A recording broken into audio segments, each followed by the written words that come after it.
That's right, people. It's Craft Beer Week here in Vancouver, and today we're at Main Street Brewing, and coming up, we're going to learn all the ins and outs of what goes into the perfect craft beer. Stick around.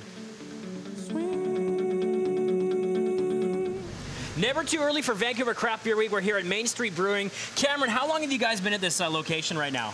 Oh, geez. We're looking at 6 days. And that's it? You guys are brand new? Brand new. And this is a heritage building on East 7th and Scotia, right? That's right. Okay. Yeah. 261 East 7th. Beautiful, and people should come on down because it's Vancouver Craft Beer Week. You have a lovely space here. But tell us what's going on in here in the sort of the big vat room, I call it. Or what's the technical term? Brew house. Brew house, okay. Yeah. Now what's going on here? You got Jack up there, the brewmaster. Tell us about some of the process that goes into making craft beer. Well, we've got water. We've got an essential ingredient in beer, right? A very essential ingredient. The water goes into the mash tun here. We've got the malt that's gone in here. You can see the rakes probably moving around in there. Yeah. Stirring everything up, agitating it, getting all the flavors out. Okay. That sits in there for about an hour. And that's key. You actually do want to stir it up and agitate it, like you say, to bring those flavors out. Yeah, and then you let it sit and relax and really get to the point where the process is moving forward. And how long would it have to sit like that for? An hour, Jack? Yeah, okay. Cool. And this is something you do on a daily basis. It's not always repetitive like a Groundhog Day you were saying, but a lot of it has to be a process that you follow day by day. How many days a week would you be doing this? Right now we're probably 2 days a week. Yeah. But we're also doing casks, so that's a smaller one-off brew. Okay. And that's going to be almost daily. All right, well, we're going to be hanging out with you guys all morning long, learning about craft beer. Thank you so much. And it's a beautiful facility, you guys. It's Vancouver Craft Beer Week, Main Street Brewing. It's just a hop, skip, and a jump away from where we work right now. So, Michelle, we should come down here later. Yeah, exactly. A hop, skip, and a jump. All right. Nope. Oh, yeah, Michelle, we're celebrating Vancouver Craft Beer Week. We're here at Main Street Brewing, and coming up, we're going to learn all the essential ingredients that go into making the perfect craft beer. Don't go anywhere. That tonight's gonna be very important. It's Vancouver Craft Beer Week. I'm here at Main Street Brewing this morning, and Nigel, you're the co-owner here. Yes, I am. Thanks for joining us. Thank you. Now, what we're going to be looking at now are the 4 essential ingredients that go into a craft beer, correct? Exactly, yeah. Okay. Well, some styles, some different malts that go into each type of beer. They kind of really dictate what flavor profile you're going to get out of the beer. All right. So there's different types of malts. There's hundreds of them. I'm definitely not an expert. This, to me, looks like a bunch of barley and rabbit food.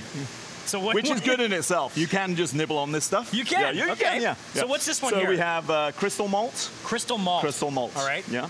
Not to be mistaken. That's right, yeah. We have rye malt. And then we have roasted malt. So as you can see, the color changes.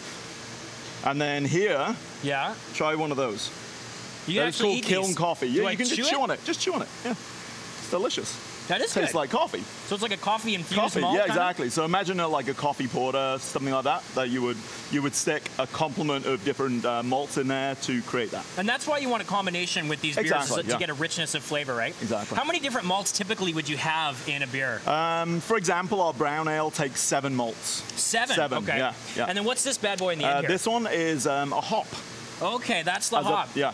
So these are pelletized hops. These are Cascade hops. So if you can smell it, even give it a little taste. Wow. You can taste these too?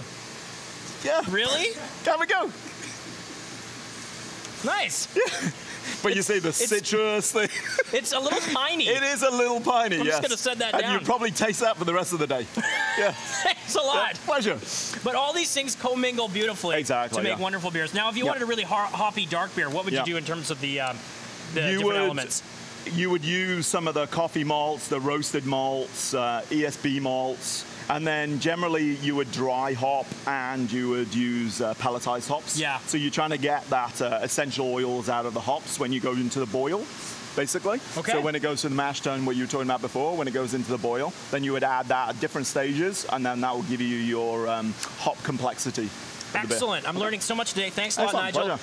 Vancouver Craft Beer Week, you guys. We're here at Main Street Brewing all morning long. I'm learning so much stuff here about craft brewing. Getting ready to start vorlaughing the mash, good German word. So we're going to start recirculating it, getting that wort in there, the sugary liquid, to start clearing itself up. Okay, go for it, man. All right, here we go. Just sort of talk me through the process. I'll stay down here while you're doing it. So we're going to come out of the bottom of the mash tun here. Yeah. You're going to see wort coming out there, which slowly start coming. So this is sort of like a transition cylinder that where it goes, it sort of pools in there and then moves into the next vat? It's got a great name. It's called the Grant. So it's basically a break. We don't want to suck on the bottom of the mash tun. Yeah. So this is a little break between the pump kind of thing. So we let this fill up with gravity, and then we're going to pump back to the top of the mash tun before we get ready to go to the brew kettle. And why don't you want to suck it? That just ruins the integrity of the beer? Or? Well, what we don't want to do is collapse the mash bed. So it's filtering itself. If we collapse it, then we won't be able to draw anything out of it. It will actually set like concrete. Oh, wow. Yeah. Such a process. There we go. So once that gets high enough, it will move into this next big vat here. Where we're going to start recirculating it first. In about 20 minutes, we'll be running off to the brew kettle. I see, of course. Okay. So we're going to fire up the pump when that comes up a little bit and get her moving back into the top of the mash tun. Awesome.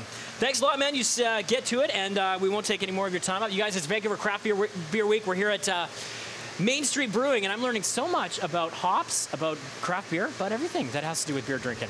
I'm here at Main Street Brewing. Coming up, we're going to learn all about growlers with these gentlemen. Hey, back to work. Yeah, that's right. I'm a slave driver. Okay, and then we're also going to be learning about the final process that goes into making their wonderful craft beer. All that and more coming up. Warm beer, cold women, story of my life. Oh, yeah. Okay, we're here at Main Street Brewing for Vancouver Craft Beer Week. And take us through the last process that's going here in terms of the brewing. Jack is just in the process of lautering. Okay. The wort is coming into the kettle. So it'll go into the kettle, it'll do the boil, we'll add the hops, and we'll be very close to beer. Okay, awesome, Cameron. Let's move over here, and we'll go chat with Nigel as well, because just on the other side of the sort of working floor is where you guys have the beer set up, and you have like the bar situation, and you've got the fine assortment of beer here. Now, tell us about the different ones here you've got. We've got a flight of beer. We got a brown ale, session ale. This is our sessionable IPA, which is 4.8%, super easy drinking, and our Pilsner. And this is a cask beer. This is the brown ale cask added with Cascade hops. And Nigel is about to fill a growler, so you can come in here and say growler. Yeah, I love the growlers. Okay, now the growler phenomenon has really taken off in terms of craft beer. Phenomenal. And it's very accessible for people now, right? Yeah. So how does it work? People can actually take this to go if they want? Yeah, basically this is a reusable vessel. So people would bring it into the brewery, refill it. So they bring it from like our neighbors at Brassneck or 33 Acres or R&B. They would bring their vessels in here, or they would buy a new one, and they would basically go through this process where they fill it with beer, pay for it, take it home, enjoy it. And I like the community vibe that you guys have here. It's very neighborly. You've been at this location at East 7th and Scotia. Not very long, but it's been very supportive in the neighborhood. Oh, the whole craft industry is super supportive. Everybody's in the same boat. Everyone's willing to share, all their experiences and stuff. So you don't feel like you're on your own. It's amazing. I can't explain how much it means to us to be part of it. So. That's great. And beer always helps. Yes, it does. Beer definitely helps. Beer makes friends. over beer at the end of the night. Well, Jody and Rez, you heard it here. They're very close to our work, so I think we're going to have to come down here and pay them a little visit at Main Street Brewing. We're celebrating Vancouver Craft Beer Week. Check out all the delicious varieties they have. Stay where you are, Thor. We'll meet you there.